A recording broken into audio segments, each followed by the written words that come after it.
Eh bien, bonjour à tous, Chu Ganabila, je suis heureux de vous retrouver pour cette nouvelle vidéo sur ma chaîne YouTube, chaîne donc dédiée à la connaissance d'Okinawa pour mieux comprendre le Japon dans sa globalité. Alors une vidéo aujourd'hui un petit peu, pas on va dire compliquée, mais en tout cas on va s'intéresser à un point précis de l'histoire okinawanaise, qui est la fameuse ambassade Ryukyu dans le Fujian. Voilà, en terre chinoise à Fuzhou.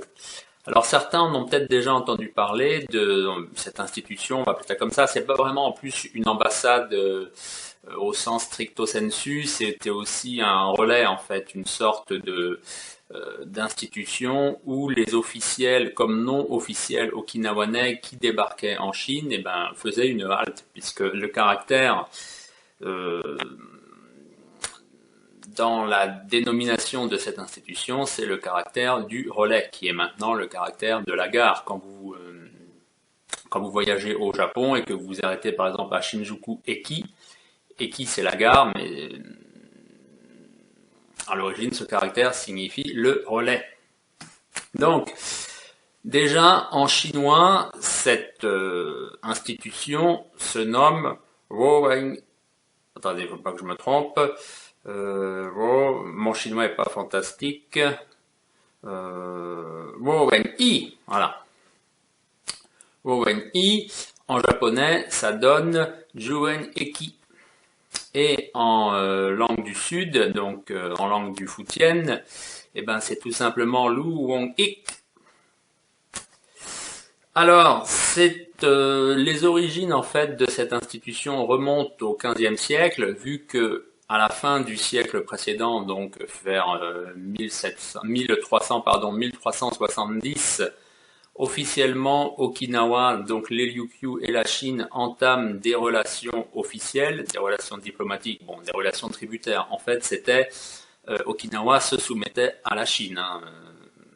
Concrètement, c'était ça, c'était de la soumission. Tout ce que la Chine avait tissé comme réseau en Asie de relations tributaires, bien sûr, c'était les petits pays qui se soumettaient aux géants chinois et qui reconnaissaient en fait l'empereur comme leur souverain suprême.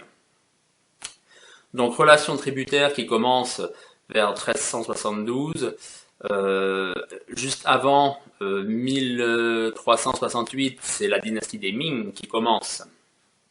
Donc Okinawa commence des relations avec les Ming, et au début donc du siècle suivant, donc quelques décennies plus tard, des personnes importantes donc dans le Fujian pensent qu'il faut créer une institution, un établissement pour permettre de faciliter les échanges entre les Ryukyu donc et cette région et la Chine.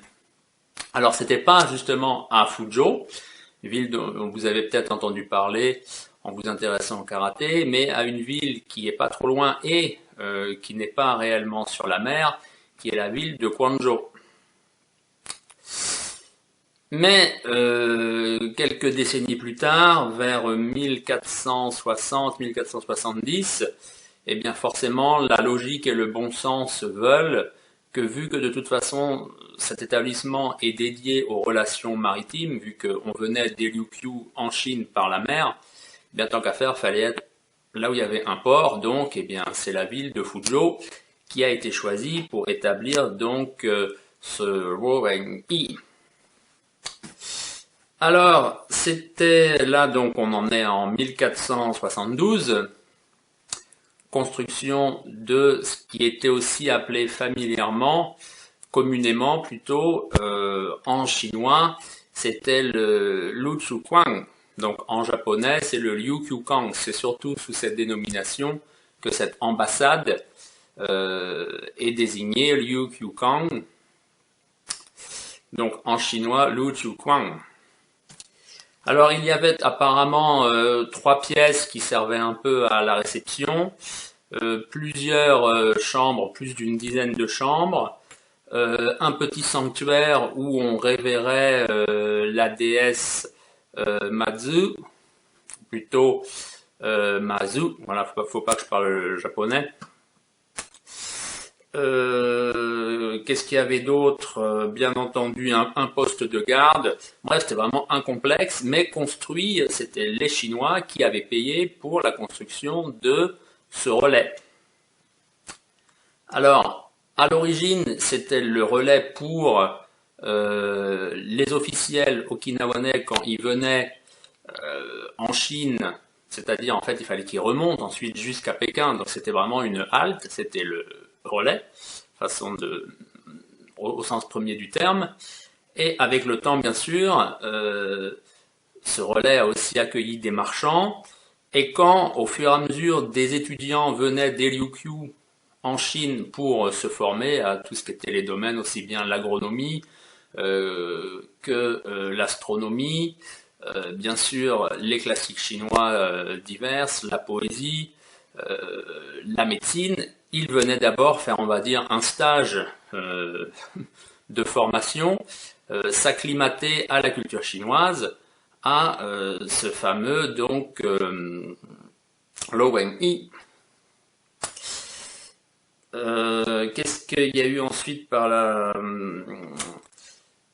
suite? Donc les marchands, on vient d'en parler, les étudiants, donc les officiels qui remontaient ensuite pour aller soit à Nankin, soit encore plus au nord à Pékin, donc dans le cadre de missions diplomatiques, politiques, officielles. Et ensuite, quand il y a eu le passage à la dynastie Qing, là, il y a eu de grands troubles en Chine, ce qui a fait que, bien entendu, ce relais, cette institution a été détruit. Le roi des Ryukyu a demandé à ce que ce soit reconstruit et la Chine s'est exécutée, en prétextant bien entendu que c'était pour le bien des relations entre les deux pays, limite par grand cœur envers ce petit pays qu'étaient les Ryukyu.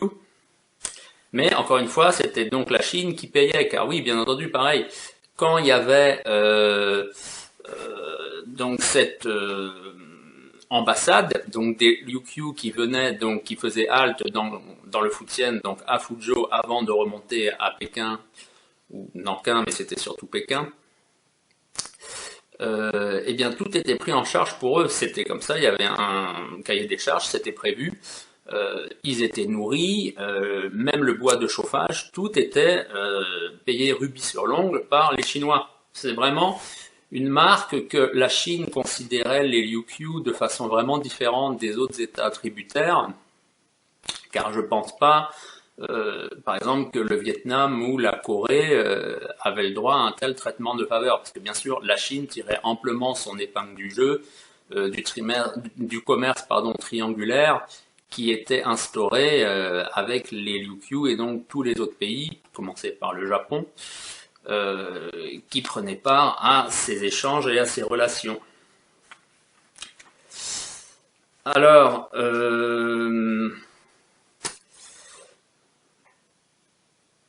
donc on l'a dit, c'était un point de chute pour les ressortissants des Ryukyu.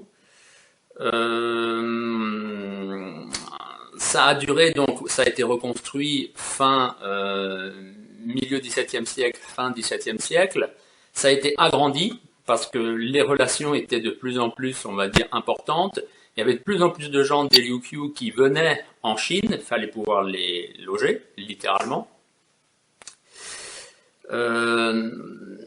Donc cette institution aussi était importante car c'était elle qui conservait les tablettes mortuaires de tous les Okinawanais décédés en Chine. Donc quand des chercheurs japonais sont venus à Fuzhou, donc dans ce relais avant la guerre, ils ont constaté qu'il y avait quand même 900 tablettes mortuaires qui étaient encore conservées, donc il y en avait sans doute qui avaient disparu, qui avaient été détruites. Donc il y avait des milliers d'âmes okinawanaises qui étaient révérées au relais des Ryukyu à Fuzhou. Donc ce relais, on l'a dit, était très important au niveau du commerce. Par exemple, les Ryukyu se procuraient au Japon tout ce qui était produit de la mer. des métaux, et ils amenaient tout ça sous le contrôle de l'État, bien entendu, hein, sous le contrôle royal. C'était pas du commerce qui se faisait librement, c'était entre guillemets, c'était de l'économie contrôlée comme en URSS. Hein. Donc, on amenait tout ça dans des bateaux en Chine, et en Chine, on achetait d'autres choses, par exemple du thé, des textiles, et ça repartait soit à Okinawa, soit c'était après troqué, ça partait plus au sud, ça partait à Malacca, ça partait au Siam ou des contrées comme ça. Donc vraiment un commerce triangulaire centré sur les Ryukyu avec un important point de chute dans le Fujian, donc au sud de la Chine. Qu'est-ce que je voulais encore ajouter? Donc oui, donc ce relais, cette ambassade non officielle, c'était un peu en fait comme une sorte de consulat en fait, peut-être on pourrait aussi dire ça, a duré jusqu'en 1876, vu que c'est en 1876 que l'État japonais, qui avait déjà mis la main sur les Ryukyu depuis 1609 avec Satsuma, et de façon encore plus formelle en 1872, puisque là c'était un décret de l'empereur qui avait fait du royaume des Ryukyu un fief du Japon. Donc là c'était clair, c'était plus une espèce de colonie cachée qu'on utilisait pour faire du commerce parce que le Japon était fermé et que ça arrangeait beaucoup de gens au Japon. Là non, clairement, toute indépendance ou semi-indépendance était terminée. Les Ryukyu étaient devenus un fief du Japon. Le roi n'était plus roi, mais donc il était seigneur et il représentait l'empereur japonais en terre Ryukyu. Donc bien entendu, dans ce cadre, ce genre de relation très forte avec la Chine était impossible, et officiellement, pareil, on a imposé aux Okinawanais, au gouvernement des Ryukyu, qui était même plus vraiment un gouvernement, et donc au roi de rompre toutes ces relations formelles avec la Chine. Donc à partir de là, eh ben, le Lou Wang-Yi est tombé un peu en décrépitude. En tout cas, il n'était plus aussi entretenu et occupé que par le passé, mais les Okinawanais, il y avait des Okinawanais qui avaient décidé de rester en Chine pour justement essayer, tant bien que mal, eh bien, de chasser les Japonais. En tout cas, ils n'étaient pas là, mais en tout cas pour se libérer du joug japonais, en essayant de s'attirer le soutien chinois pour s'opposer au Japon. Bien sûr, les Chinois ne l'ont jamais fait. Et Okinawa est resté japonais, comme vous le savez, avec la parenthèse de l'administration, l'occupation des États-Unis après la guerre. Voilà, qu'est-ce qu'on peut encore ajouter? Oui, qu'il y avait beaucoup, donc durant les 400 ans de relations officielles entre les Ryukyu et la Chine, il y a quand même eu 97 boursiers du gouvernement chinois, donc payés par le gouvernement chinois, des boursiers des Ryukyu qui venaient étudier en Chine, donc aux frais de la Chine. Et il y en a eu des dizaines, des centaines d'autres qui venaient par eux-mêmes, qui payaient, enfin c'était leur famille, qui payaient pour qu'ils se forment dans divers domaines. Alors dans ce qui nous intéresse un peu plus, celui des arts martiaux, eh bien on connaît les Nakaima de la Liu Liu, on connaît les Kojo de la Kojo Liu. Ces personnes allaient en Chine à leurs frais pour étudier les arts martiaux. Bien entendu, elles séjournaient à ce relais, donc appelé donc en sino-japonais le Ryukyukan, ou on l'a dit Lu Chuquan en chinois.